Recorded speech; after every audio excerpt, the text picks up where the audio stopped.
नमस्कार दोस्तों, मैं हेमेंद्र कुमार आप सभी का एक बार फिर से स्वागत करता हूं आपके अपने YouTube चैनल अल्टीमेट लक्ष्य पे। दोस्तों, जैसा कि आप लोगों को पता है कि मैं आप लोगों को हिस्ट्री पढ़ा रहा हूं, तो ये आज जो मेरा मिडिवल हिस्ट्री का ये रिवीजन पार्ट होगा। इसमें जो मैंने 1 से 15 पार्ट तक जो मिडिवल हिस्ट्री आप लोगों को पढ़ाया है, मैं उसका आप लोगों को सारा क्वेश्चन आंसर का रिवीजन करवाऊंगा। जो भी मैंने क्वेश्चन आंसर किया है और जो भी मैंने पढ़ाया है, सारा का क्वेश्चन आंसर के रूप में मैं आपको सारा को आज रिवीजन करवा दूंगा। और आप लोगों को बता देता हूँ कि मैं जो ये हिस्ट्री का पार्ट है, इसके पहले मैंने एंशिएंट हिस्ट्री खत्म किया है जो कि 13 पार्ट में था। फिर अभी मिडिवल हिस्ट्री भी खत्म कर दिया जो कि मेरा 15 पार्ट में था। तो इन सारों वीडियो का जो मिडिवल एंशिएंट हिस्ट्री और मिडिवल हिस्ट्री है, ये सब का जो लिंक है मैंने डिस्क्रिप्शन बॉक्स में डाल दिया है। आप लोग वहाँ से जाकर के सारा वीडियो देख सकते हैं, ठीक है। और या नहीं तो ये देखिए वीडियो के ऊपर पे जो यहाँ पे आई आइकॉन रहता है, उस जगह पे आई आइकॉन पे भी जा करके आप सारा वीडियो को देख सकते हैं, ठीक है। ये तो रही वीडियो की बात। और मैं ये एक बात देना चाहता हूँ कि यदि अभी तक आपने हमारा चैनल यदि सब्सक्राइब नहीं किया है तो सब्सक्राइब कर लें। सब्सक्राइब करने के लिए क्या करना होगा, आपको ये जो आपका सब्सक्राइब बटन दिख रहा है, इसको क्लिक कर देंगे तो क्या होगा, अब ये चैनल सब्सक्राइब हो जाएगा। और ये जो आपका बेल आइकन दिख रहा है, इसको क्लिक करने से क्या होगा, हम लोग कोई भी जैसे वीडियो आप लोगों को अपलोड करेंगे तो वो तुरंत अपडेट आपको मिल जाएगी। अपडेट मिल जाएगी तो उससे क्या होगा, आप लोग तुरंत वीडियो देख सकते हैं, ठीक है दोस्तों। तो आप लोगों को पता है कि आज जो मेरा ये मिडिवल हिस्ट्री का ये रिवीजन पार्ट होगा, तो पहले हम लोग रिवीजन करेंगे, उसके बाद फिर हम लोग आगे देखेंगे, ठीक है दोस्तों। तो चलिए हम लोग देखते हैं आगे क्या करना है। तो आज मिडिवल हिस्ट्री खत्म करने के बाद जो है, कल से हम लोग जो है मॉडर्न हिस्ट्री में लगेंगे। तो मॉडर्न हिस्ट्री में जो हम लोग पढ़ेंगे, पहले बंगाल में पढ़ेंगे अंग्रेजों का आधिपत्य, उसके बाद फिर हम लोग आगे बढ़ेंगे। तो ये जो अभी शुरू करने से पहले मैं आज का जो रिवीजन है वो स्टार्ट करता हूँ। तो चलिए क्वेश्चन आंसर पहले देखना स्टार्ट करते हैं, उसके बाद फिर हम लोग आगे बढ़ते हैं, ठीक है दोस्तों। चलिए स्टार्ट करते हैं। तो पहला क्वेश्चन है कि जो खजुराहो का मंदिर है तो वो कहाँ स्थित है। तो खजुराहो का मंदिर जो है वो कहाँ स्थित है, तो मध्य प्रदेश में, ठीक है। ये इंपॉर्टेंट क्वेश्चन था। नेक्स्ट है कि हवा महल कहाँ स्थित है, तो जयपुर में स्थित है। उसके बाद बड़ा इमाम बाड़ा कहाँ स्थित है, तो लखनऊ में स्थित है। अगला प्रश्न है कि चेतक घोड़ा किससे संबंधित है, तो ये जो संबंधित है ये राणा प्रताप से संबंधित है। ये बहुत इंपॉर्टेंट क्वेश्चन है, आप लोग इसको जरूर नोट कर लेंगे, ठीक है दोस्तों। चलिए आगे बढ़ते हैं। अगला प्रश्न है कि बीज गणित के क्षेत्र में अपने विशेष योगदान के लिए किसे जाना जाता है, तो इसका उत्तर हो जाएगा भास्कर, ठीक है। चलिए आगे बढ़ते हैं। नेक्स्ट है कि सबसे पुराना वाद्य यंत्र कौन सा है, तो ये जो वीणा है ये सबसे पुराना वाद्य यंत्र है, ठीक है। ये भी इंपॉर्टेंट है। और ये वीणा जो है और इसमें एक बात मैं बताना देना चाहता हूँ कि जो औरंगजेब था वह वीणा बजाने में निपुण था, ठीक है। अगला क्वेश्चन है कि किस बृहत मंदिर की आरंभिक कल्पना तथा निर्माण सूर्यवर्मन द्वितीय के राजकाल में हुआ था, तो ये जो अमरकोटा का जो मंदिर है इसी का जो निर्माण हुआ था सूर्यवर्मन द्वितीय के राजकाल में हुआ था। अगला प्रश्न है कि अमरावती बौद्ध स्तूप कहाँ स्थित है, तो आंध्र प्रदेश में है। आंध्र प्रदेश की जो राजधानी है वो अमरावती भी है, आप लोगों को पता होगा, ठीक है। इधर जो चेंज हुई है राजधानी, तो इसलिए आंध्र प्रदेश में ही है अमरावती बौद्ध स्तूप, ठीक है। चलिए आगे बढ़ते हैं। अब नेक्स्ट क्वेश्चन देखते हैं हम लोग क्या है। अगला प्रश्न है कि सलहर के युद्ध में मुगल सेना को किसने हराया था, तो इसका उत्तर हो जाएगा शिवाजी ने। किसने हराया था, तो शिवाजी ने हराया था सलहर के युद्ध में मुगल सेना को, ठीक है। नेक्स्ट प्रश्न है कि सलहर का जो युद्ध है वो कब हुआ था, तो 1672 ईस्वी में सलहर का युद्ध हुआ था, ठीक है। चलिए अगला प्रश्न देखते हैं। अगला प्रश्न क्या है कि किसे रंगीला बादशाह कहा जाता है। जो ये रंगीला बादशाह है, मैंने बताया था पिछले पार्ट में जब हम लोग उत्तरकालीन मुगल भारत पढ़े थे, तो मोहम्मद शाह को जो है रंगीला बादशाह कहा जाता है। अगला प्रश्न क्या है, अगला प्रश्न है कि भारत का अंतिम मुगल सम्राट जो बहादुर शाह जफर द्वितीय था, उसका मकबरा कहाँ स्थित है। तो जो बहादुर शाह जफर है, इसका द्वितीय का जो मकबरा है वह रंगून में स्थित है। रंगून कहाँ है, तो म्यांमार में है। म्यांमार की राजधानी है रंगून, यंगून भी बोल सकते हैं, ठीक है। और ये उस समय क्या हुआ था, जब 1857 में क्या हुआ था, जब क्रांति चल रही थी। 1857 की जब फर्स्ट टाइम क्रांति हुई थी, तो उसमें जो बहादुर शाह जफर जो है दिल्ली से अपने क्रांति को शुरुआत दे रहा था। जब ये दिल्ली में क्रांति को शुरुआत दे रहा था, तो उसमें अंग्रेजों द्वारा इसे गिरफ्तार करके रंगून दे दिया था, ठीक है। रंगून भेज दिया गया था। ये बहुत इंपॉर्टेंट है, आप लोग याद रखेंगे कि जो बहादुर शाह जफर का मकबरा कहाँ है, तो वो रंगून यंगून में है, ठीक है। चलिए नेक्स्ट देखते हैं क्या है। नेक्स्ट है कि अहमद शाह अब्दाली ने भारत पर कितनी बार आक्रमण किया है, तो इसका उत्तर हो जाएगा 8 बार किया है। और इसका जो आखिरी आक्रमण था वो पानीपत का जो युद्ध था तीसरा 1761 में, उस समय था आखिरी आक्रमण, ठीक है। तो ये बहुत इंपॉर्टेंट है कि जो आखिरी आक्रमण, इसके बाद जो है अहमद शाह अब्दाली जो है फिर कभी आक्रमण नहीं किया था भारत पे। अगला प्रश्न है कि नादिर शाह ने भारत पर आक्रमण कब किया था, तो 1739 ईस्वी में किया था। और नादिर शाह को जो है नेपोलियन भी बोला जाता है ईरान का, ठीक है। बहुत इंपॉर्टेंट है, इसको भी याद रखेंगे। नेपोलियन जो है बोला जाता है ईरान का, ठीक है। ये बहुत इंपॉर्टेंट है, इसको एकदम जरूर याद कर लेंगे कि जो नादिर शाह को जो है ईरान का नेपोलियन बोला जाता है, ठीक है। चलिए अब आगे देखते हैं नेक्स्ट प्रश्न।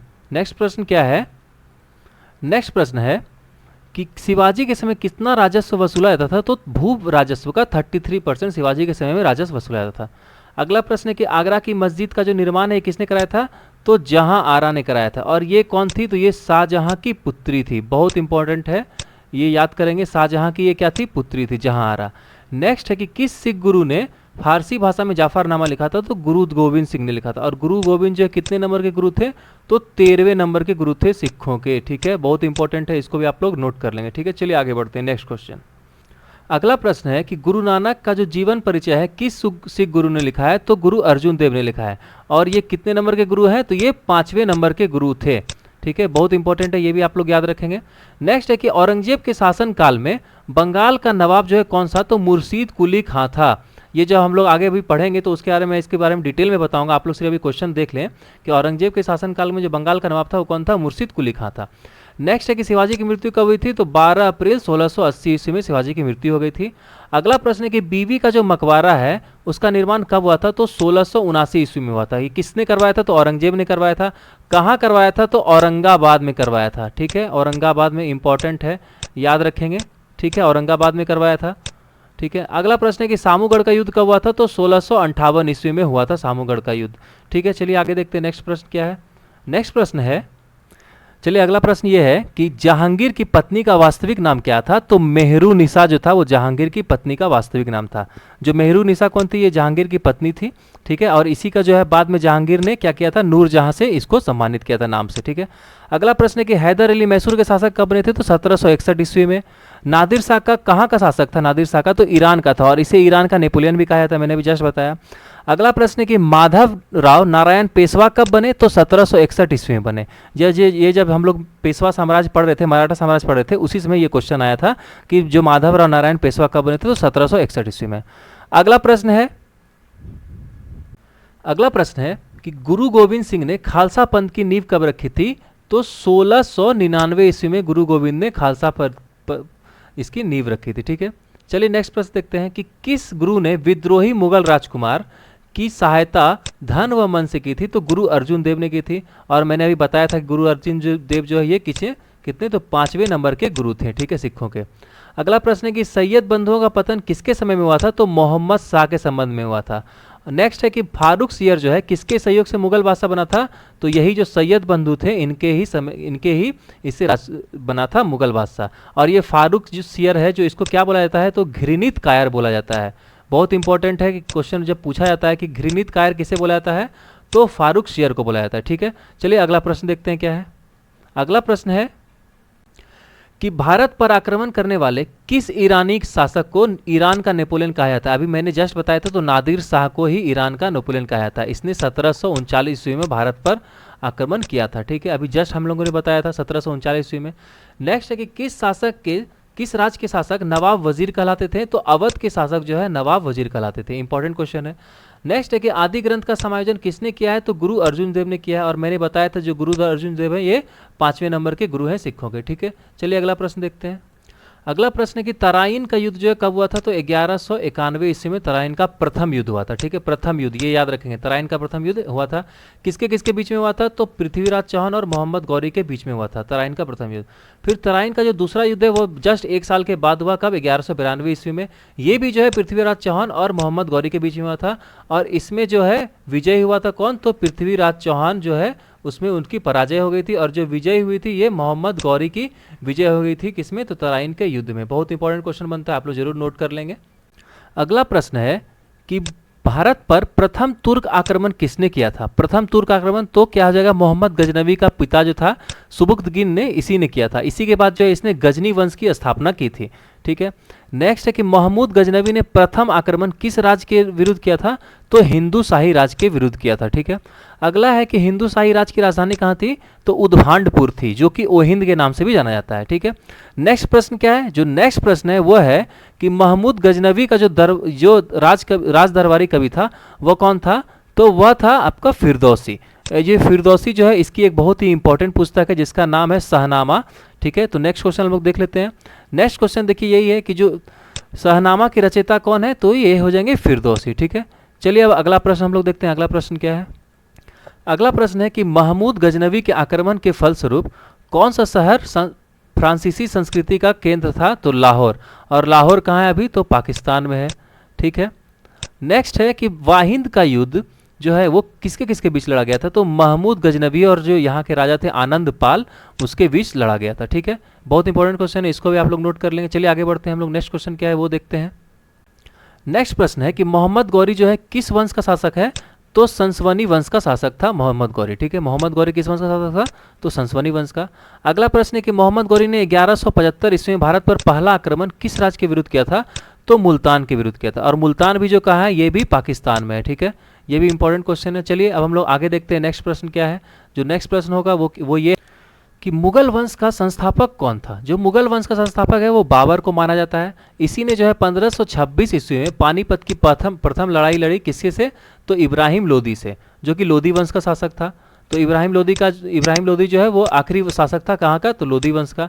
उसके बाद जो है इसमें और बाबर के बीच में युद्ध हुआ, पानीपत का पहला युद्ध, जिसमें कि बाबर विजयी हुआ और इब्राहिम लोदी हार गया। उसके बाद जो है बाबर ने मुगल साम्राज्य की स्थापना की 1526 ईस्वी में। ठीक है, नेक्स्ट है कि जो बाबर फरगना की गद्दी पर कब बैठा? तो बाबर जो फरगना की गद्दी पर कब बैठा? तो 1495 ईस्वी में बैठा। अगला प्रश्न है ये जो फरगना है ये कहाँ पे है वर्तमान में? तो ये उज्बेकिस्तान में है। ठीक है, नेक्स्ट है कि बाबर ने भारत पर कितनी बार आक्रमण किया था? तो भारत पे बाबर जो है 5 बार आक्रमण किया था। ठीक है, जो 5वां बार आक्रमण था वही था ये 1526 का युद्ध। नेक्स्ट है कि पानीपत का प्रथम युद्ध अभी जस्ट मैंने बताया तो 1526 ईस्वी में हुआ था बाबर और इब्राहिम लोदी के बीच में। ठीक है, चलिए अगला प्रश्न देखते हैं। अगला प्रश्न है कि बाबर जो प्रथम युद्ध था पानीपत का वो किसके किसके बीच लड़ा गया था? तो मैंने अभी जस्ट बताया था बाबर और इब्राहिम लोदी के बीच में। नेक्स्ट है कि बाबर ने अपनी आत्मकथा किस पुस्तक में लिखी है? तो बाबरनामा में लिखी है। बहुत इंपॉर्टेंट है, ये भी आप लोग याद रखेंगे। बाबरनामा किसने लिखी है? तो बाबर ने लिखी है। नेक्स्ट है कि बाबरनामा का जो फारसी में अनुवाद है वो किसने किया है? तो वो अब्दुल रहीम खाने खाना ने किया है। और ये अब्दुल रहीम खाने खाना कौन थे? ये अकबर के दरबार में जो थे 9 जेम्स में आते थे। ठीक है, बहुत इंपॉर्टेंट है, इसको भी आप लोग याद करेंगे। ठीक है, चलिए आगे देखते हैं आगे क्या है। नेक्स्ट प्रश्न है कि मुबैयान नामक पद्य शैली का जन्मदाता किसे कहा जाता है? तो ये बाबर को ही कहा जाता है, मुबैयान पद्य शैली का जन्मदाता। अगला है कि मुगल वंश का सबसे प्रसिद्ध राजा कौन था? तो अकबर था। और ये माना भी जाता है कि जो मोस्टली जो अकबर के समय में जो है मुगल काल जो है चरमोत्कर्ष पर था। और वास्तविक रूप से शासन भी बोल सकते हैं कि जो शासक था वो अकबर ही था, क्योंकि जो क्या हुआ था कि जो 1540 ईस्वी में क्या हुआ था, जहांगीर जो है शेरशाह सूरी से हार गया था। फिर 1555 में जो है फिर से वो लड़ाई किया था, उसके बाद फिर से दिल्ली की गद्दी पर बैठा था। उसके बाद फिर 1556 में जो है पानीपत का दूसरा युद्ध हुआ। उसके बाद से ही जो अकबर जो है अपने इसमें आ गया, सल्तनत में आ गया और जो है वही सही से शासन करने लगा। ठीक है, नेक्स्ट है कि खानवा का युद्ध कब हुआ था? तो खानवा का युद्ध 1527 में हुआ था। और किसके किसके बीच में हुआ था? तो राणा सांगा और बाबर के बीच में हुआ था। मैंने आपको बताया था कि जो आप लोग बाबर के द्वारा जो लड़ा गया जो युद्ध है उसको कैसे याद करेंगे, तो मैंने बताया था पाखा और चाघा से याद करेंगे। तो पाखा और चाघा से क्या क्या संबंधित है तो वो मैं आपको बता देता हूँ और फिर से। तो पा से क्या होता है? पानीपत, ख से होता है खानवा, चा से होता है चंदेरी और घा से होता है घाघरा। ये हुआ था 26 में, 1526, ये 27, ये 28, ये 29। ये बहुत इंपॉर्टेंट है, आप इसका क्रम याद करेंगे, पाका चागा और 26, 27, 28, 29। ठीक है, ये ऐसे करके याद करेंगे तो आपको याद रहेगा। ठीक है, चलिए नेक्स्ट प्रश्न देखते हैं। नेक्स्ट क्या है? नेक्स्ट है कि हुमायूं जो है वो गद्दी पर कब बैठा? जो हुमायूं है वो 1530 ईस्वी में गद्दी पर बैठा। चौसा का युद्ध कब हुआ? तो चौसा का युद्ध जो है 1539 ईस्वी में हुआ। ठीक है, तो चौसा का युद्ध जो है वो किसके किसके बीच में हुआ? तो शेरशाह सूरी और हुमायूं के बीच में हुआ। इसमें जो शेरशाह सूरी की विजय हो गई थी और हुमायूं जो है वो हार गया था। ठीक है, अगला प्रश्न है कि हुमायूं द्वारा लड़े गए 4 युद्धों का क्रम क्या है? तो देवरा का जो 1531 में, चौसा का 1539 में, बिलग्राम का 1540 में और सरहिंद का 1555 में। ये जो बिलग्राम का जो युद्ध है इसी को कन्नौज का भी युद्ध बोला जाता है। इसी युद्ध में क्या हुआ था, 1540 के बाद जो है ये शेरशाह सूरी जो है जीत गया था और इसने जो है सूर वंश की स्थापना कर दी थी दिल्ली सल्तनत पे और जो है दिल्ली पर। और क्या हुआ था, इसके बाद जो है ये हुमायूं जो है भाग के सिंध चला गया था। ठीक है, ये बहुत इंपॉर्टेंट है, आप लोग इसको भी नोट कर लेंगे। चलिए अगला प्रश्न देखते हैं क्या है। अगला प्रश्न है कि हुमायूं नामा की रचना किसने की थी?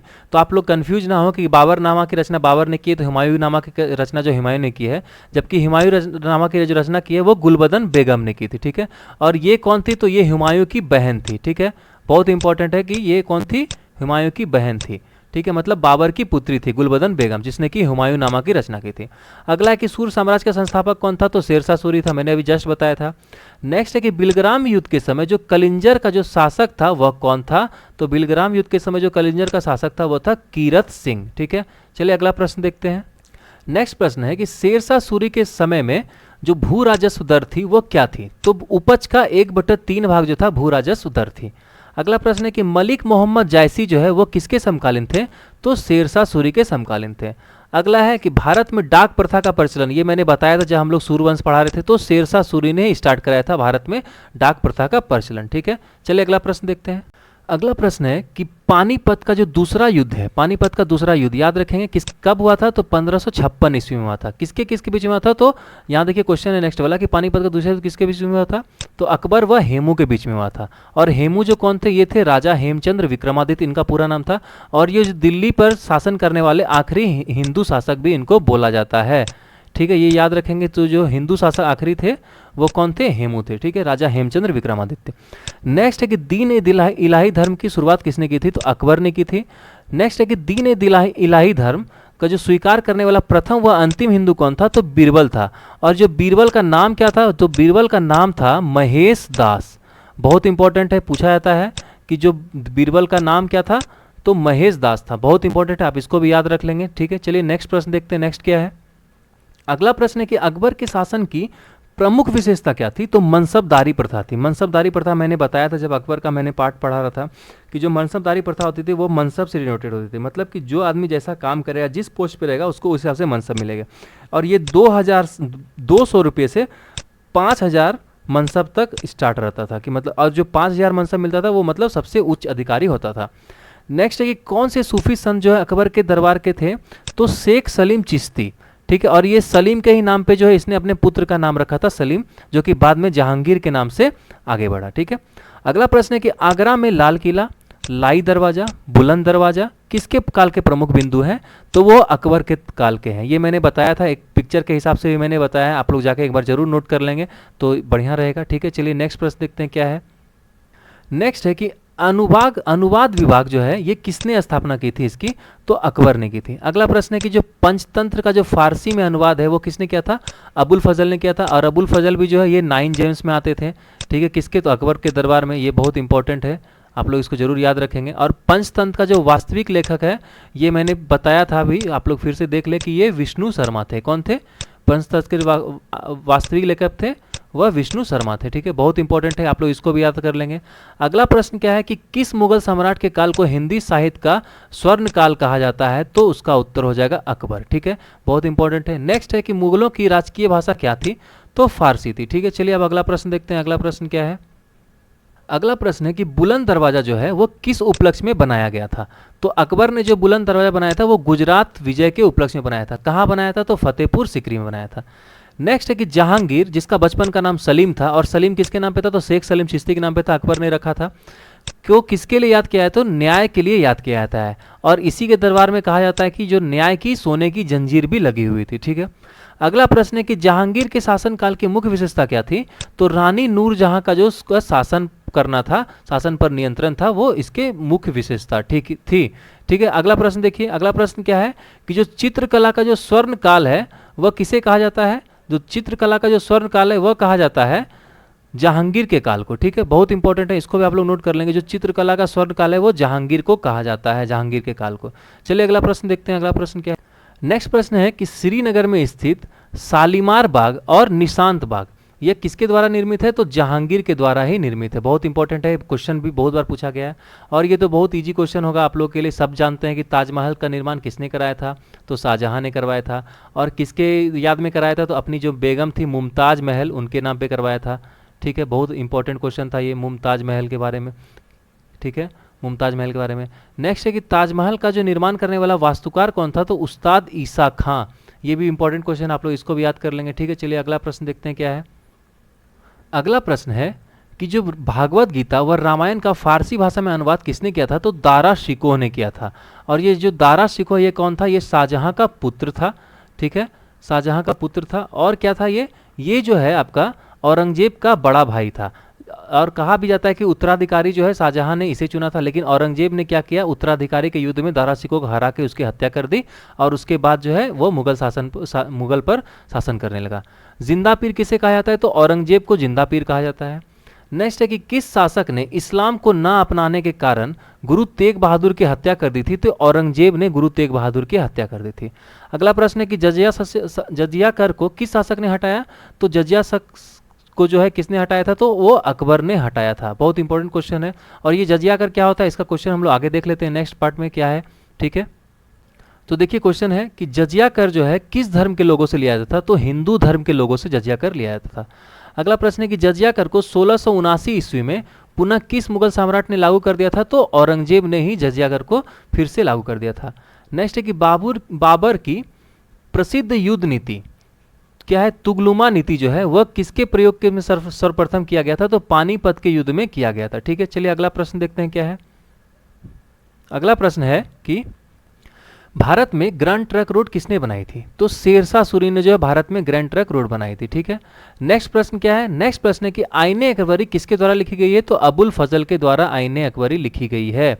अगला प्रश्न है कि अकबर के दरबार में कौन सा संगीतज्ञ जो था वो महान था, तो तानसेन था, ठीक है। नेक्स्ट क्वेश्चन क्या है, तो नेक्स्ट क्वेश्चन है कि सती प्रथा की भत्सना जो है वो किस सम्राट ने की थी, तो वो अकबर ने की थी, ठीक है। बहुत इंपॉर्टेंट क्वेश्चन है कि सती प्रथा की जो भर्सना है वो किसने की थी, तो वो अकबर ने की थी। उसके बाद है कि अंतिम मुगल शासक कौन था, तो बहादुर शाह द्वितीय ही बोल सकते हैं या बहादुर शाह जफर भी बोला जाता है इसको, ठीक है। ये भी इंपॉर्टेंट है, आप लोग इसको भी याद करेंगे। नेक्स्ट है कि अकबर के शासनकाल में जो भू राजस्व दरों का जो सुधारों का के लिए उत्तरदायी कौन था, तो वो था राजा टोडरमल या टोडरमल भी बोल सकते हैं इसको, ठीक है। चलिए अगला प्रश्न देखते हैं। अगला प्रश्न है कि रामचरितमानस के रचयिता कौन है। ये रामचरित क्या है, ये रामायण का हिंदी अनुवाद है, ठीक है। रामायण का हिंदी अनुवाद है क्या, रामचरितमानस। ये बहुत इंपॉर्टेंट है, इसको भी याद रखेंगे आप लोग। तो इसकी जो रचना है वह किसने की थी रामचरितमानस के, तो तुलसीदास ने की थी। और किसके समकालीन के ये कवि थे तुलसीदास, तो अकबर के, ठीक है। अगला प्रश्न है कि मुगल साम्राज्य की राजधानी जो है ये आगरा से दिल्ली जो है कब स्थानांतरित और किसने स्थानांतरित की थी, तो शाहजहां ने की थी आगरा से दिल्ली। अगला प्रश्न है कि अकबर की युवावस्था में उसका जो संरक्षक था वो कौन था, तो बैरम खां था। और बैरम खां की जो है अकबर क्या किस नाम से बुलाता था, तो खान बाबा के नाम से बुलाता था, ठीक है। बहुत इंपॉर्टेंट क्वेश्चन है ये कि खान बाबा को किसके नाम से कौन बुलाता था, तो अकबर बुलाता था किसे, तो बैरम खां को बुलाता था, ठीक है। चलिए नेक्स्ट प्रश्न देखते हैं। नेक्स्ट प्रश्न क्या है, नेक्स्ट प्रश्न है कि मुगल शासक जो वो कौन था जिसका 2 बार राज्याभिषेक हुआ था, तो 2 बार जो राज्याभिषेक हुआ था वो औरंगजेब का हुआ था, ठीक है। अगला प्रश्न है कि ग्रैंड ट्रंक रोड जो है ये कहाँ से कहाँ तक जाती है, तो कोलकाता से अमृतसर जाती है। मतलब ये भारत में जो है कोलकाता से अमृतसर तक फैली हुई है ग्रैंड ट्रंक रोड। नेक्स्ट है कि भारत में जो बीवी का मकबरा है वो कहाँ स्थित है, तो औरंगाबाद महाराष्ट्र में है, ठीक है। ये बहुत इंपॉर्टेंट है कि बीवी का मकबरा जो है ये महाराष्ट्र में उपलब्ध है, ठीक है। नेक्स्ट है कि ये जो मकबरा है ये किसके तरह दिखता है, तो इसे द्वितीय ताजमहल भी कहा जाता है। अगला क्वेश्चन है कि जो नादिर शाह ने भारत पर आक्रमण कब किया था, तो 1739 में किया था। और इसे क्या बोला जाता है, तो ईरान का नेपोलियन भी बोला जाता है, ये अभी मैंने बताया था, ठीक है। चलिए आगे देखते हैं नेक्स्ट प्रश्न क्या है। नेक्स्ट प्रश्न है कि जो नादिर शाह ने किस स्थान पर आक्रमण नहीं किया था, तो इसका उत्तर हो जाएगा कन्नौज, ठीक है। अगला प्रश्न है कि शेरशाह सूरी का मकबरा कहाँ है, तो ये सासाराम में है। और सासाराम कहाँ है, तो सासाराम जो है ये बिहार में है, ठीक है। इंपॉर्टेंट क्वेश्चन है ये कि शेरशाह का जो सूरी का जो मकबरा है वो कहाँ है, तो बिहार के सासाराम में है। नेक्स्ट है कि अकबर का जो राज्याभिषेक है वह कहाँ हुआ था, तो कालानौर में हुआ था। और किसने किया था, तो बैरम खान ने अकबर का राज्याभिषेक किया था, ठीक है। बहुत इंपॉर्टेंट है, आप लोग इसको भी याद रख लेंगे। नेक्स्ट क्वेश्चन हम लोग देखते हैं क्या है। नेक्स्ट प्रश्न है कि जो किस राजपूत वंश ने अकबर के सामने समर्पण नहीं किया था, तो ये हो जाएगा सिसोदिया वंश। और सिसोदिया वंश के उसमें राजा कौन थे, तो राणा प्रताप थे, ठीक है। बहुत इंपॉर्टेंट क्वेश्चन है। तो राणा प्रताप जो महाराणा प्रताप थे यही सिसोदिया वंश के उसमें राजा थे। और इन्होंने ये जो अकबर की जो के सामने समर्पण करने से इनकार कर दिया था। नेक्स्ट है कि किस मुगल बादशाह को जो है जहां आलमगीर कहा जाता है, तो आलमगीर जो है औरंगजेब को कहा जाता है, ठीक है। नेक्स्ट है कि पंजाब से होकर भारत में प्रवेश होने वाला कौन हुआ था प्रवेश, तो बाबर हुआ था। मतलब बाबर ने किस स्थान से होकर भारत में प्रवेश किया था, तो पंजाब से। नेक्स्ट है कि हल्दी घाटी का युद्ध ये कब हुआ था, तो 1576 ईस्वी में हुआ था। और किसके किसके बीच में हुआ था, तो राणा प्रताप और अकबर के बीच में हुआ था, ठीक है। इंपॉर्टेंट क्वेश्चन है कि राणा प्रताप और अकबर के बीच में हुआ था हल्दी घाटी का युद्ध कब, तो 1576 ईस्वी में, ठीक है। चलिए अगला प्रश्न देखते हैं। अगला प्रश्न क्या है। अगला प्रश्न है कि हल्दी घाटी का युद्ध किसके किसके बीच में हुआ था, तो मैंने अभी जस्ट बताया कि जो हल्दी घाटी का युद्ध है वो मुगलों एवं महाराणा प्रताप के बीच में हुआ था। और मुगलों के जो राजा थे उसमें कौन थे, अकबर थे। और अकबर की तरफ से जो इसके सेनापति थे वो कौन थे, मान सिंह थे। ये भी याद रखेंगे, कौन थे, मान सिंह, ठीक है। बहुत इंपॉर्टेंट है ये कि मान सिंह थे, ठीक है। नेक्स्ट है कि हल्दी घाटी के युद्ध में मुगल सेना का नेतृत्व किसने किया था, देखिए अभी मैंने जस्ट बताया, तो मान सिंह ने किया था, राजा मान सिंह। ये कौन से, तो ये कचवाहा वंश से संबंधित थे, ठीक है। अगला प्रश्न है कि किसके शासनकाल में मलिक मोहम्मद जायसी ने पद्मावत की रचना की थी। तो पद्मावत की रचना जो किसने की थी, तो मलिक मोहम्मद जायसी ने की थी। और किसके शासनकाल में की थी, तो शेरशाह सूरी के शासनकाल में की थी। ठीक है, चलिए अगला प्रश्न देखते हैं क्या है। नेक्स्ट है कि किस मुगल शासक ने 2 बार शासन किया। तो हुमायूं ने किया था। कब कब किया था, तो एक बार ये इन्होंने जब शासन अपनाया था तो उसमें किया था। उसके बाद जो है 1540 में जब ये बिलग्राम या कन्नौज के युद्ध में हार गया था 1540 में, तो उसका वो वहाँ से हिंद चला गया था, भाग के सिंध चला गया था। फिर वहाँ से ये 1555 में जब वापस आया तो फिर से ये मुगल की गद्दी पर बैठा था। ठीक है, अगला प्रश्न क्या है कि किस युद्ध को जीतने के बाद जो है शेर खां ने अफगान सत्ता की स्थापना की थी। तो बिलग्राम का युद्ध के बाद की थी। इसी के बाद जो इसने सूरवंश की स्थापना भी की थी। नेक्स्ट है कि बिलग्राम के युद्ध को किस नाम से जाना जाता है, तो कन्नौज के युद्ध के नाम से भी जाना जाता है। ये मैंने अभी जस्ट बताया था थोड़ा देर पहले। अगला प्रश्न क्या है, अगला प्रश्न है कि अकबर ने के समय में जो भारत में प्रसिद्ध किस महिला का शासन था।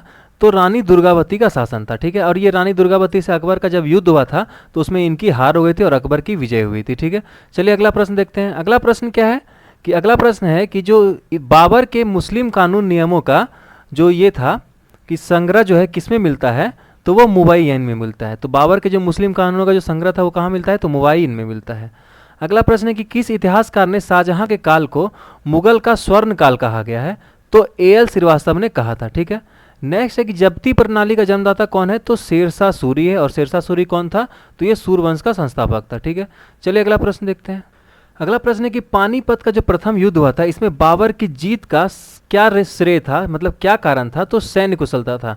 इसी युद्ध में जो है इसने फर्स्ट टाइम जो है तोप खाने का यूज किया था। ठीक है, तोप खाना का युद्ध जो फर्स्ट टाइम किया था वो किसने किया था, तो बाबर ने किया था। कौन सा युद्ध में किया था, तो पानीपत का युद्ध में किया था। ठीक है, अगला प्रश्न देखते हैं हम लोग। अगला प्रश्न क्या है कि जावा बिद का संबंध किससे है, तो राज्य कानून से है। ठीक है, नेक्स्ट है कि ईरान के शाह और मुगल शासकों का झगड़ा किस स्थान के लिए था, तो कांधार के लिए था। और कांधार कहाँ है, तो अफगानिस्तान में। ठीक है, नेक्स्ट है कि मुमताज महल का जो वास्तविक नाम क्या था, तो मुमताज महल का जो वास्तविक नाम था वो था अर्जुमन बानो बेगम। ठीक है, बहुत इंपॉर्टेंट क्वेश्चन है। तो मुमताज महल का जो वास्तविक नाम क्या था, तो अर्जुमन बानो बेगम था। ठीक है, चलिए अगला प्रश्न देखते हैं हम लोग क्या है। नेक्स्ट है कि अकबर द्वारा बनाई गई कौन सी इमारत जो है बुद्ध विहार की तरह दिखती है। ठीक है, बौद्ध विहार की तरह कौन सी इमारत दिखती है, तो पंचमहल दिखती है। ठीक है, नेक्स्ट है कि अकबर ने सर्वप्रथम जो है किस राज्य से जो वैवाहिक संबंध स्थापित किया था, तो ये कछवाहों से किया था। ठीक है, नेक्स्ट है कि औरंगजेब ने दक्षिण में किन 2 राज्यों को विभाजित किया था, तो बीजापुर एवं गोलकुंडा को जो है औरंगजेब ने विभाजित कर दिया था। चलिए अगला प्रश्न देखते हैं हम लोग। अगला प्रश्न है कि किस मुगल बादशाह ने जो है अपनी आत्मकथा फारसी में लिखी है, तो जहांगीर ने लिखी है। ठीक है, नेक्स्ट है कि मुगलों को नौरोज का त्यौहार कहाँ से मिला था, तो पारसियों से मिला था नौरोज त्यौहार। अगला प्रश्न है कि कौन सा मकबरा जो है द्वितीय ताजमहल के नाम से जाना जाता है, तो बीबी का मकबरा बोल सकते हैं या सबिया उद दौरानी का मकबरा। ये कौन बनाया था, तो औरंगजेब बनाया था। कहाँ स्थित है, तो औरंगाबाद महाराष्ट्र में उपलब्ध है। जो ये थी सबिया उद दौरानी जो थी, ये कौन थी, तो ये जो है औरंगजेब की पत्नी थी। ठीक है, चलिए नेक्स्ट प्रश्न देखते हैं क्या है। नेक्स्ट है कि किस मुगल बादशाह की सेना में सबसे अधिक हिंदू सेनापति थे, तो उसका उत्तर हो जाएगा औरंगजेब। अगला प्रश्न है कि अनवर ए सुहेली किस ग्रंथ का अनुवाद है, तो पंचतंत्र का अनुवाद है। पंचतंत्र के लेखक अभी मैंने जस्ट बताया तो विष्णु शर्मा है। नेक्स्ट है कि संगीतक तानसेन का मकबरा कहाँ है, तो ग्वालियर में इनका मकबरा है। ठीक है, चलिए अगला प्रश्न देखते हैं। अगला प्रश्न क्या है।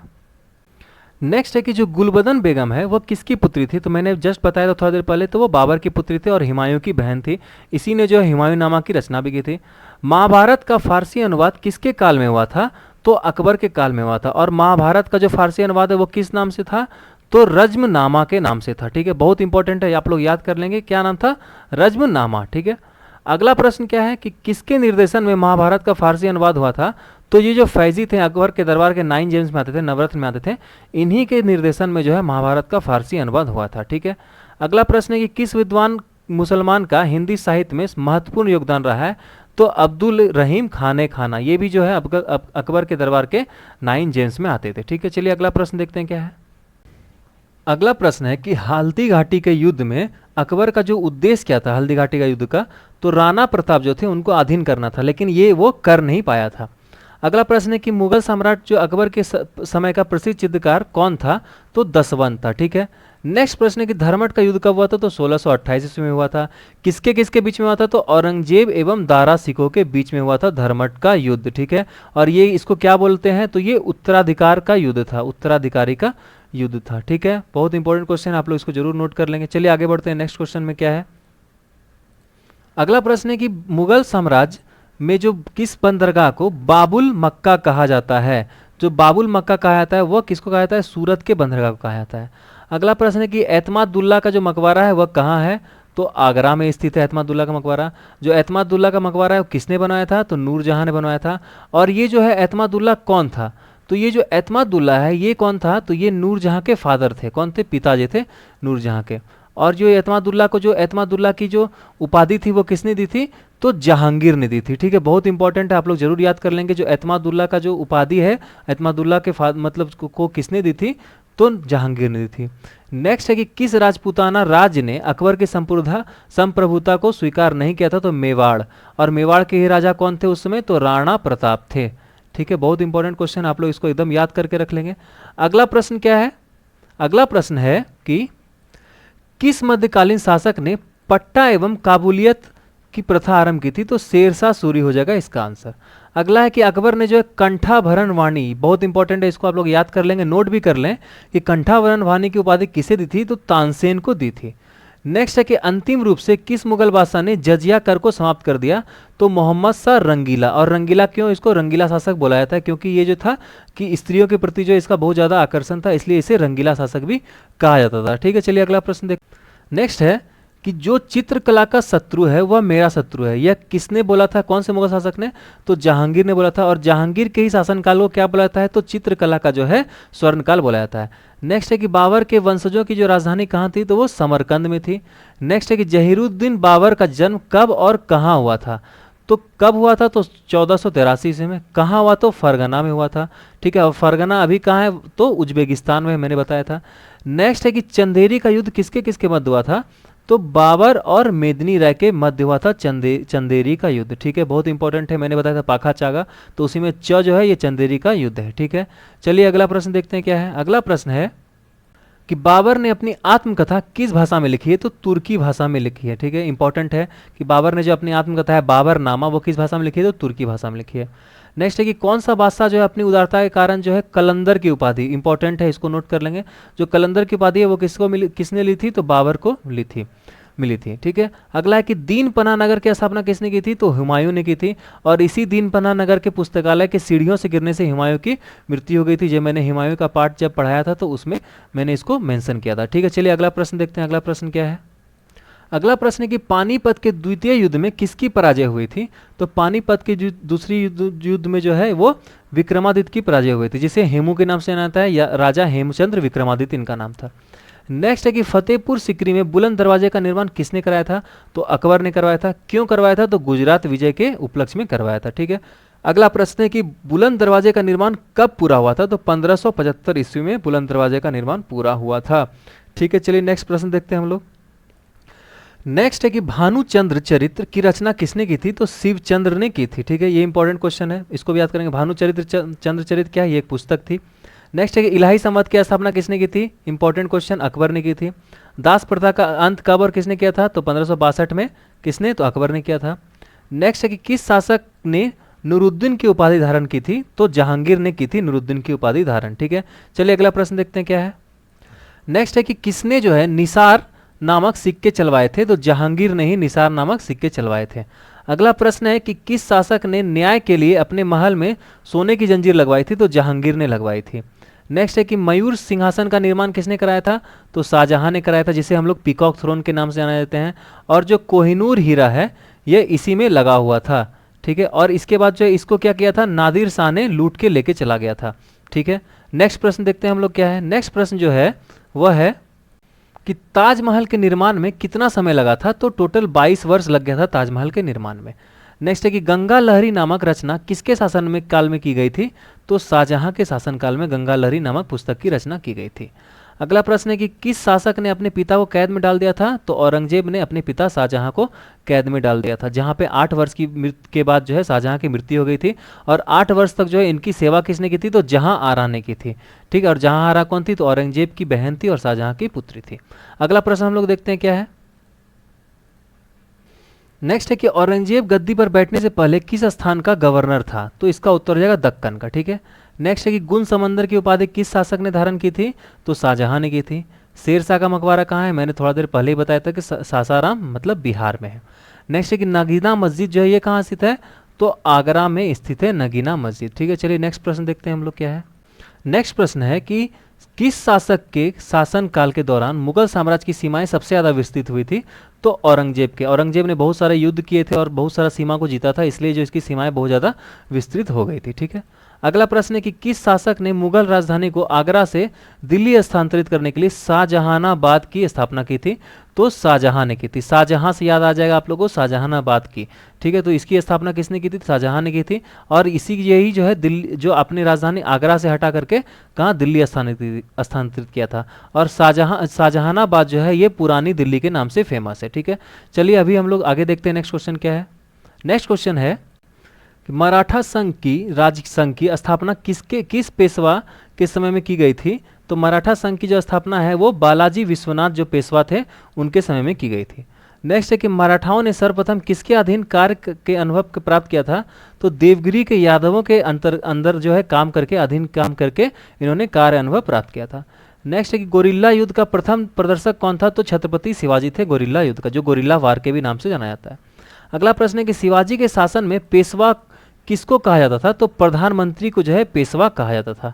नेक्स्ट है कि किसने शिवाजी को तोपें प्रदान की थी? तो अंग्रेजों ने जो है शिवाजी को तोपें प्रदान की थी। ठीक है, अगला प्रश्न क्या है कि शिवाजी और मुगलों के बीच कौन सी संधि हुई थी? तो पुरंदर की संधि हुई थी। बहुत इंपॉर्टेंट है कि पुरंदर की संधि किसके किसके बीच हुई थी? तो शिवाजी और मुगलों के बीच में हुई थी। ठीक है, चलिए अगला प्रश्न देखते हैं क्या है। अगला प्रश्न है कि शिवाजी का जो राज्याभिषेक है वो कहाँ हुआ था? तो रायगढ़ में हुआ था शिवाजी का राज्याभिषेक। नेक्स्ट है कि शिवाजी के साम्राज्य की राजधानी कहाँ हुआ करती थी? तो रायगढ़ हुआ करती थी। अगला प्रश्न है कि पानीपत का तीसरा युद्ध किसके किसके बीच हुआ था? कब हुआ था? तो 1761 में हुआ था। ठीक है, और किसके किसके बीच में हुआ था? तो पेशवा मतलब मराठास और अहमद शाह अब्दाली के बीच में हुआ था। ठीक है, वो हम लोग देखते हैं कैसे हुआ था। तो क्या हुआ था कि जो अहमद शाह अब्दाली है उसे यहाँ पे भारत में आमंत्रित किया गया था युद्ध करने के लिए मराठाओं के विरुद्ध। तो जो मराठाओं के उसमें सरदार थे वो कौन थे? पेशवा बाजीराव द्वितीय थे। और अहमद शाह अब्दाली जो है ये अफगान का शासक था। ये जब भारत आया तो यहाँ पे इन्होंने क्या पानीपत में युद्ध किया किसके खिलाफ? तो उसमें जो बाजीराव पेशवा के तरफ से मतलब जो मराठाओं की तरफ से वो कौन नेतृत्व कर रहे थे? तो सदाशिवराव भाऊ पेशवा। ये बाजीराव पेशवा जो थे पेशवा बाजीराव द्वितीय इसके भाई थे। ठीक है, और जो इनका एक पुत्र था वो विश्वासराव पेशवा, ये दोनों जो इनके साथ युद्ध में लड़ा था और दोनों की जो युद्ध में मृत्यु हो गई थी, मतलब दोनों वीर गति को प्राप्त हुए थे। इस तरह से अहमद शाह अब्दाली जो है पानीपत का तीसरा युद्ध लड़ा और जीत गया। लेकिन क्या हुआ था इस युद्ध, यह जो युद्ध है इसका आखिरी युद्ध था, इसके बाद इसने कोई भी युद्ध नहीं लड़ा था। ठीक है, ये इंपॉर्टेंट क्वेश्चन था। चलिए आगे हम लोग देखते हैं नेक्स्ट प्रश्न क्या है। नेक्स्ट प्रश्न है कि शिवाजी जो है सबसे अधिक किससे प्रभावित था? तो जीजाबाई से था। जीजाबाई कौन थी? तो शिवाजी की माँ थी। ठीक है, नेक्स्ट है कि अष्टप्रधान परिषद किसके शासनकाल में थी? तो छत्रपति शिवाजी के शासनकाल में थी। उसके बाद क्वेश्चन है कि शिवाजी के संरक्षक एवं राजनीतिक गुरु कौन थे? इंपॉर्टेंट क्वेश्चन है। तो उनके दादाजी कोंडदेव, और इन्हें कोंडदेव जी भी बोला जाता है। ठीक है, चलिए अगला प्रश्न देखते हैं क्या है। अगला प्रश्न है कि किस मराठा सरदार ने सबसे पहले लॉर्ड वेलेजेली की सहायक संधि को स्वीकार किया था? तो पेशवा बाजीराव टू ने किया था। ठीक है, ये हम लोग जो लॉर्ड वेलेजेली है, जब हम लोग भारत के वायसराय और गवर्नर जनरल के बारे में पढ़ेंगे तब हम लोग इसके बारे में पढ़ेंगे। ठीक है, अभी हम लोग सिर्फ क्वेश्चन देख लेते हैं कि जो है किस मराठा सरदार ने सबसे पहले लॉर्ड वेलेजेली की सहायक संधि को स्वीकार किया था? तो पेशवा बाजीराव टू ने किया था। अगला प्रश्न क्या है कि सरेजामी प्रथा किससे संबंधित है? तो मराठा भू राजस्व व्यवस्था जो है उससे संबंधित थी सरेजामी प्रथा। नेक्स्ट है कि बीजापुर के सुल्तान किस सरदार को शिवाजी को जिंदा या मुर्दा पकड़ने के लिए भेजा गया था? तो अफजल खां जो है ये इनके द्वारा। ठीक है, नेक्स्ट क्वेश्चन क्या है कि मुगलों की कैद से भागने के समय शिवाजी किस जेल में थे? तो आगरा के जेल में थे। बहुत इंपॉर्टेंट है कि जो और इसमें इसे किसने कैद किया था? तो औरंगजेब ने शिवाजी को कैद कर लिया था। ठीक है, चलिए अगला प्रश्न देखते हैं क्या है। अगला प्रश्न है कि ग्वालियर राज्य की जो स्थापना है वह किसने की थी? तो जीजाजी राव ने सिंधिया ने की थी। ठीक है, जीवाजी राव सिंधिया जो है इन्होंने ही ग्वालियर राज्य की स्थापना की थी। ठीक है, नेक्स्ट प्रश्न है कि किस इतिहासकार ने पानीपत की लड़ाई को स्वयं देखा था? तो काशीराज पंडित ने जो है स्वयं देखा था पानीपत की लड़ाई को। अगला प्रश्न है कि शिवाजी को पहाड़ी चूहा व साहसी डाकू किसने कहा था? तो औरंगजेब ने कहा था। ठीक है, इंपॉर्टेंट क्वेश्चन है कि शिवाजी को जो पहाड़ी चूहा और साहसी डाकू किसने कहा था? तो औरंगजेब ने कहा था। नेक्स्ट है कि शिवाजी और औरंगजेब के दरबार में आगरा कब उपस्थित हुए थे? शिवाजी जो है औरंगजेब के दरबार में तो 1667 ईस्वी में उपस्थित हुए थे। इसी के बाद जो है शिवाजी को क्या किया था? बंदी बना लिया गया था। ठीक है, अगला प्रश्न देखते हैं हम लोग। नेक्स्ट है कि मराठा शासन को किसने सरल और कारगर बनाया था? तो बालाजी विश्वनाथ ने बनाया था। ये पहले पेशवा थे। ठीक है, अगला प्रश्न है कि शिवाजी का अंतिम सैन्य अभियान कौन सा था? तो कर्नाटक अभियान जो है शिवाजी का अंतिम सैन्य अभियान था। नेक्स्ट है कि शिवाजी के अष्टप्रधान के जो सदस्य विदेशी मामलों की देखरेख करता था उसे क्या कहा जाता था? तो सुमंत बोला जाता था। जो अभी हम लोग विदेश मंत्री के नाम से जानते हैं वो उसमें क्या बोला जाता था? सुमंत के नाम से जाना जाता था। ठीक है, चलिए अगला प्रश्न देखते हैं। अगला प्रश्न है कि मराठा शासन में सरे नौबत का क्या अर्थ है? तो सेनापति को सरे नौबत बोला जाता था। नेक्स्ट है कि किस मराठा सरदार ने 1758 से 1759 में पंजाब पर विजय प्राप्त की थी? तो रघुनाथ राव ने की थी। ठीक है, चलिए अगला प्रश्न देखते हैं कि किस मराठा सरदार ने सेना का गठन यूरोपीय ढंग से किया था? तो महादाजी सिंधिया ने किया था। जो महादाजी सिंधिया थे इन्होंने मराठा सरदार का सेना का गठन यूरोपीय ढंग से किया था। ठीक है, चलिए अगला प्रश्न देखते हैं। शिवाजी का जन्म कहाँ हुआ था? तो सिवानेर के किले में हुआ था शिवाजी का जन्म। उसके बाद नेक्स्ट क्वेश्चन क्या है कि शिवाजी जो है किस भाषा में जो है अपने दरबार में, किस भाषा को शिवाजी ने अपने दरबार में लागू किया था? तो उसका उत्तर हो जाएगा मराठी भाषा में। ठीक है, और इसी के साथ जो है शिवाजी ने ही जो मराठी जो साम्राज्य है मराठा साम्राज्य उसकी स्थापना की थी। ठीक है, चलिए अगला प्रश्न देखते हैं हम लोग। अगला प्रश्न है कि शिवाजी से लड़ने के लिए जयसिंह को किस मुगल शासक ने भेजा था? तो औरंगजेब ने भेजा था। ठीक है, नेक्स्ट है कि शिवाजी का राज्याभिषेक जो है कब हुआ था? तो 1674 ईस्वी में हुआ था। नेक्स्ट है कि शिवाजी की आय का मुख्य साधन क्या था? तो चौथ था। चौथ कर जो था वो शिवाजी की आय का मुख्य कारण था। अगला प्रश्न है कि झलकी की संधि जो है किस किस के मध्य हुई थी? तो हैदराबाद की जो निजाम एवं बालाजी बाजीराव के मध्य हुई थी। कौन सा? तो झलकी की संधि। इंपॉर्टेंट क्वेश्चन है ये। मैंने जब शिवाजी का पार्ट किया था और शिवाजी का उत्तराधिकारी तो उसमें मैंने इसको डिस्कस किया था। आप लोग एक बार जाके जरूर वो वीडियो देख लेंगे तो आप लोगों के लिए ठीक रहेगा। ठीक है, चलिए अगला प्रश्न देखते हैं। अगला प्रश्न है कि जो खेड़ा का युद्ध है वो कब हुआ था?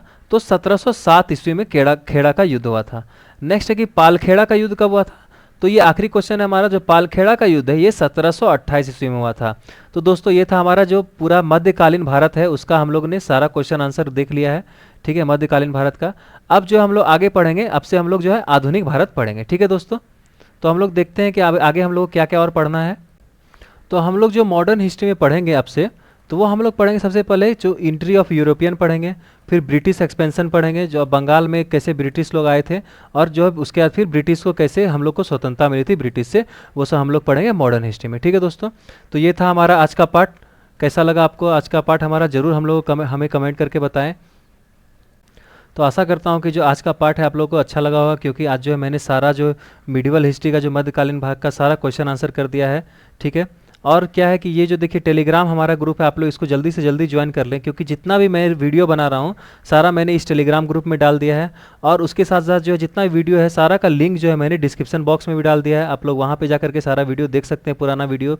और जो है टेलीग्राम ग्रुप पे जो है हम लोग ने जितना भी PDF अभी कर रहे हैं, जैसे आज का जो क्वेश्चन आंसर का PDF है वो भी मैंने टेलीग्राम ग्रुप में डाल दिया है। आप लोग जा करके वहाँ पे सारा चीज़ देख सकते हैं। ठीक है, तो ये तो रहा टेलीग्राम ग्रुप का बात। अब जो है आगे हम लोग जब मॉडर्न हिस्ट्री शुरू करेंगे तो उसके बाद फिर हम लोग आगे देखेंगे कि मॉडर्न हिस्ट्री में क्या क्या हुआ था। तो बस आज के लिए बस इतना ही। आशा करता हूँ कि आप लोग जो है अपने घर में सुरक्षित होंगे। इसी तरह अपने घर में सुरक्षित रहिए, लॉकडाउन का पालन कीजिए। थैंक यू, धन्यवाद, जय हिंद।